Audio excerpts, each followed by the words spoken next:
Can I ask you about the quarantine situation? We've had more countries added today. I mean, to be fair, smaller countries, but nevertheless, I mean, Belgium it is a concern. It raises questions, of course, as to whether we're going to see bigger tourist destinations like France involved in a next step here.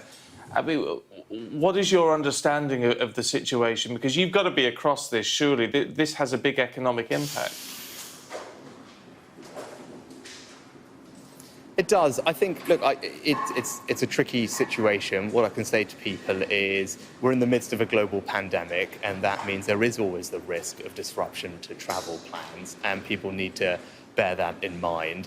It's the right thing, though, for us to do, to keep everything under review on a constant basis, talking with our scientists, our medical advisors. And if we need to take action, as you've seen overnight, we will, of course, not hesitate to do that, and we're doing that to protect people's health. But in the meantime, people should just continue to look at the guidance and make a decision and take everything into account themselves and make a decision that they think is best. I mean, you're out and about today talking about the amount of money that government has thrown into the project to try and keep everything ticking along as best you can. Do you get frustrated when obviously there has to be a balance between health and economic health? I mean, this is a real step backwards, isn't it? When you do what you can, but then we're sort of really crippling the tourist industry again. Well, I think we've put a lot of support in place to help the tourist industry drive our recovery out of this crisis. I'm in Scotland today. Scotland is one of our power brands when it comes to tourism in the United Kingdom. I want Scotland to play a key part of our recovery. So if you look at the VAT reduction we've put in place for the tourism, hospitality sector, initiatives like Eat Out to help out, all of those things help protect the 2 million plus jobs of people who work in that industry. And, I think we can slowly see the benefits of that on the ground. So I think we are actually making steps forward with the support we've put in place. Where are we in terms of things like bounce-back loans? I know that's been one of the big sort of flag-waving events. I know for a lot of companies will very much have welcomed it, but there is concern that for other companies and smaller companies, it's just adding to an ever-growing debt. And some reports saying, well, up to 40% of those bounce-back loans could never be paid back. There are lots of different reports out there on different estimates. I mean, what we do know is over a million businesses, give or take, have been able to receive bounce-back loans, on average about £30,000. They've done in a way that should be measured. It's about a quarter of annual turnover, so it's affordable for them. And for the first year, no one has to pay anything back. And after that, there's a 5-year period for people to pay the loans back. The interest rate is very attractive at 2.5%. So we've designed these loans particularly to really help support our small businesses. They've made, I think, a really significant difference to businesses up and down the country, helping them get through that difficult period of the last few months when many of them were told to close. But now that they're reopened in a COVID-secure way, they can look forward. And that's why it's important, slowly as our economy returns to normal, we return to doing the things that we all enjoy doing. And by doing that, we can make sure that we try and protect the millions of jobs that are involved in all those industries and realise that the new normal is one that is safe. We can combat the virus, continue to do things in a way that is COVID secure, but also get our economy back to normal again, and then in doing so, help protect as many jobs as possible. But when you plan through all of these sort of things, and heaven knows it must be incredibly difficult, but talking about £30,000 on average, but it's adding up to billions upon billions of pounds in total. I mean, what sort of percentage of that have you set aside to say, right, we're not going to get this back? Well, actually, the Office for National Statistics and others will make an evaluation of that and make an adjustment for that on our accounts. I remain optimistic that if we can actually drive our economic recovery forward, then we should be able to recover a large amount of the loans that we have put out there. The single best way to do that is to make sure we can get our economy going again. But are some of those loans going to be written off? Absolutely. I've been very clear we won't be able to save every single job, every single business, despite the unprecedented amount of support support that we've put in place.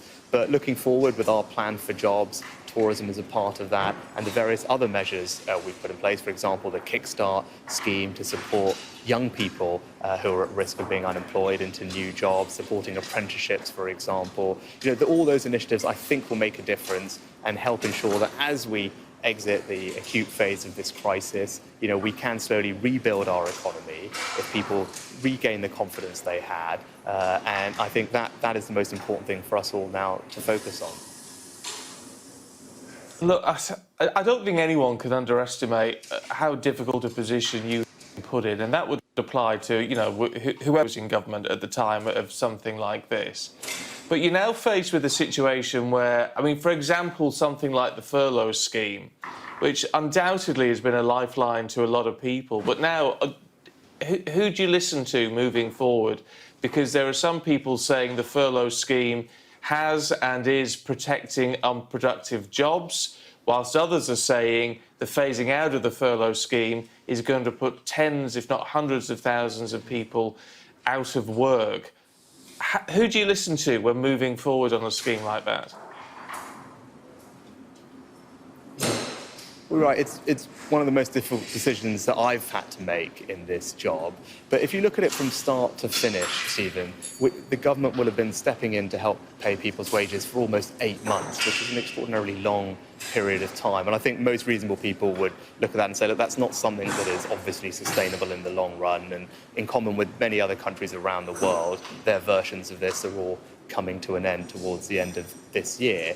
That said, we've still got support in place. The jobs retention bonus will mean that for every employee that a company is able to bring back from furlough, successfully employ them through to January of next year, they will receive a £1,000 bonus, which actually, for the wages of most people who have been furloughed, will make a significant difference, especially to those smaller companies. But I don't think it's fair to extend this indefinitely. It's not fair to the people on it. We shouldn't pretend that there is in every case a job for someone to go back to. We actually should be helping them prepare for their new opportunity that they should be looking for. And that's what our plan for jobs does. And I'm seeing that in action today in Scotland, but providing support for new apprenticeships, new training, jobs in the tourism industry. This is what we need to do now. It's to look forward, provide the opportunities for tomorrow. Yes, there is hardship ahead for many people. We know that, but they shouldn't be left without hope. And I think our plan for jobs provides that hope. And that's what we can now do together. As we look forward to the future then, and hopefully the economy picking up and things getting back to a new normal of some description or other, when you sit down with a calculator at night, what sort of figures are we totaling here? What is the cost of this so far?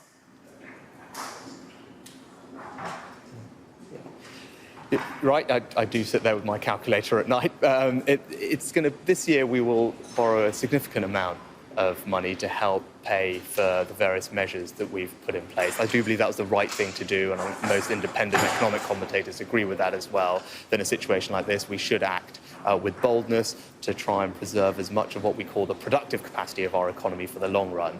That said, without question, the virus has taken a toll on our economy, and that will have a long-run impact over the next few years. Our economy will likely be a bit smaller than it otherwise would have been, and that obviously has implications for what we can afford to do. Our public finances have taken a significant hit, and over the medium term, we'll obviously need to put our public finances on a sustainable footing. We can't continue to operate in the way that we've done this year in crisis mode, and that will require some difficult decisions down the line, and I'm obviously prepared to make those difficult decisions. I think they will be the right things to do for the country, and I think all of us want to see our strong economy restored, and that's the plan that we'll set out at the appropriate time.